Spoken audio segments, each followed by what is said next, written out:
Когато душата ми беше уморена и сърцето ми изгуби мир, ти тихо ме повика, Йешуа. Ти стоеше пред мен така. Света ми обещаваше надежда, но ме остави празна отвътре, докато твоята любов не ме докосна. Стъпка по стъпка, ден след ден,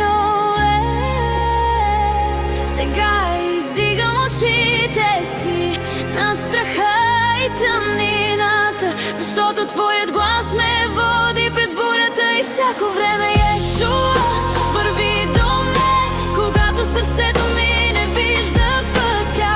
Бъди огънят в моята нощ, бъди мирът, който не изчезва. Йешуа, върви до мен, когато сърцето ми не вижда пътя. Бъди огънят в моята нощ, бъди мирът, който не изчезва. Свети душе, дишай в мен, води ме по-дълбоко в твоята светлина. Искам да чувам, когато говориш, защото без теб не мога да живея.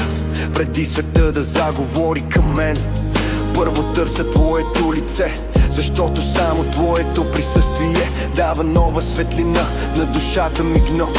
И когато тревогите станат шумни, твоето слово остава моето убежище.